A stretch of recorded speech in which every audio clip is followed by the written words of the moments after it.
is basically as tidy as it's gonna get. This is it's like a spare room / office. Okay. And I have a good friend who's staying with us, and he was actually sleeping here, and I kicked him out, and I'm like, Andrew, you have to leave, because I have an interview, and I can't have some random man sleeping in the back of me, behind me, so he left. Although you say that, but it just sounds like it's going to make the interesting so much more interesting. I know, and then he was like, well, let me stay, it'll be even more interesting, because actually today he had a role on Sanctuary, so Fantastic. he actually worked today, and it would be sort of a piece of Sanctuary coming to you, but he's left. The interesting things about Sanctuary is that people are online and you're talking and tweeting with people in a way that other people haven't done before. First thing is, how do you feel that this connection with the fans helps the show and yourself? I think it's great for the show. Sanctuary kind of has this sort of grassroots feel about it. You know, it started off as a web series and it became what it is today, obviously because of the hard work by Amanda, Damien, and Martin.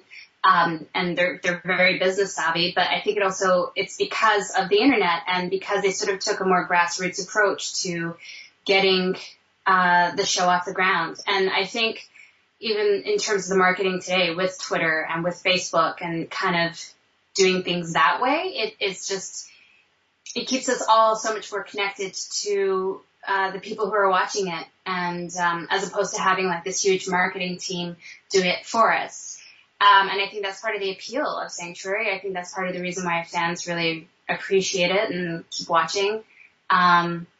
And it is cool for us as well, just so that we can put a face to who we're talking to. I mean, I didn't really understand a lot about fandom before I started, and then, just getting more and more into Sanctuary, and then being able to have my Twitter account. There are people that I recognize who are always asking me questions on Twitter, and to be able to actually respond to them personally, it's kind of a really cool thing. So I love it, and I think the fans do too.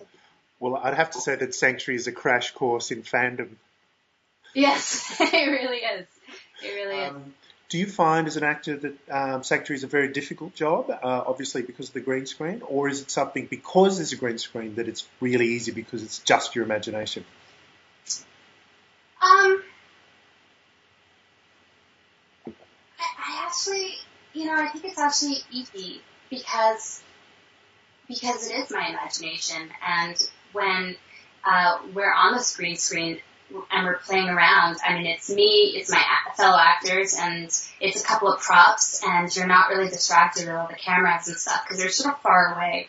So it feels like you're doing a play, and you just have to trust your instincts, and you just have to trust the situation and your imagination, and it might have been weird for like the first day, but it becomes something that's very natural after a while. I really like it.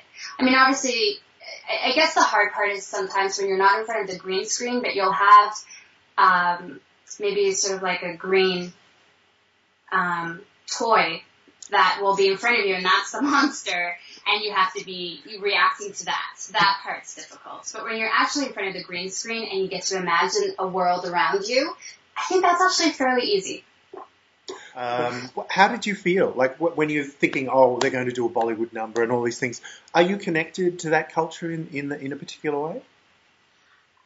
I am and I'm not.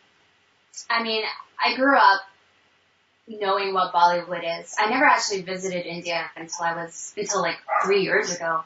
But yet at the same time, my parents did instill certain traditions and cultural things in me. So it was very much sort of a balancing act between being Indian but also growing up very Canadian in North America. So when they had that idea of going to Mumbai, what I liked about it is that, and actually what I like about the way Damien sort of creates his ideas and writes, is the fact that you would think the Indian girl would be doing the Bollywood dance, but she didn't. It was actually Will, and I like that. I like the fact that that Kate was kind of disconnected to the whole cultural thing there. She didn't really belong, but she felt like she should, and I think that's very honest and it's very real because it's probably how I feel about it as well. So I enjoyed it. I thought they did a great job with that, and with also just trying to recreate Mumbai in Vancouver, which isn't an easy thing to do, but it looked spectacular. Although I can't help but note a hint of jealousy that you didn't get to do the Bollywood number. I have to admit, even though I was like somewhat pleased that, you know, they definitely went a very honest route and they weren't trying to do the whole stereotypical Indian girl thing, there was a small part of me, I really wanted to jump in when Will was dancing, and I really wanted to, like, wear something pretty. I don't think Kate has once worn a dress throughout the entire thing, so I think it would have been really cool to sort of, like, dress it up and start, like, dancing. But. Now, she is a fascinating character because, I mean, some people may call her a cold-hearted bitch. Other people would say she's a, you know, sexy Han Solo. But where do you see her?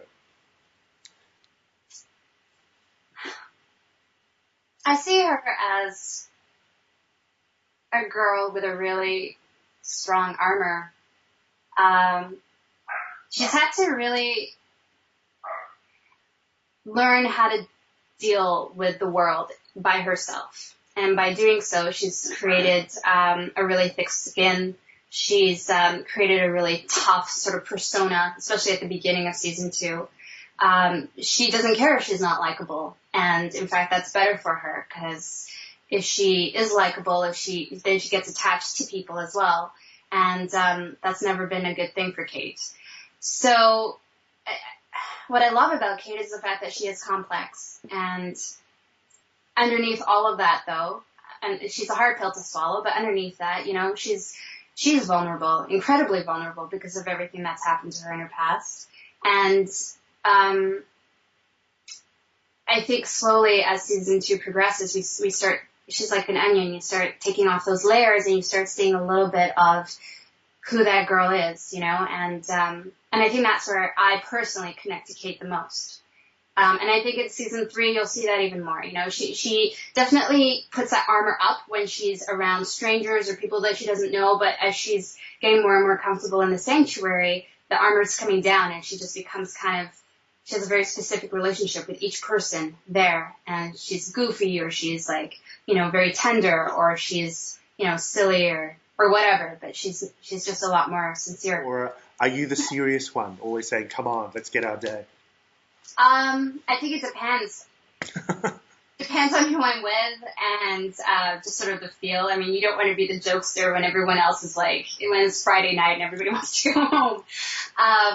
And you know, to be quite honest, I'm sure you've heard this before, but when Christopher wears his suit, he's like a different person.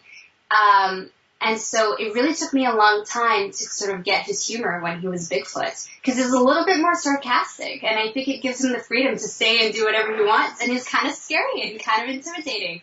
So it took me a while to just be like, okay, you're joking, you know, and to just like laugh it off. Now I think like our relationships are so much more relaxed, and it is really fun. And when we can have fun on the show, like everybody's all for it. And so, yeah, I mean, Ryan and I, we joke around a lot. And yeah, it's if you can make it fun, then that's usually the direction that I'll go into. I love the fact that Jack the Ripper is slightly less confronting than Bigfoot. I know, weird, right?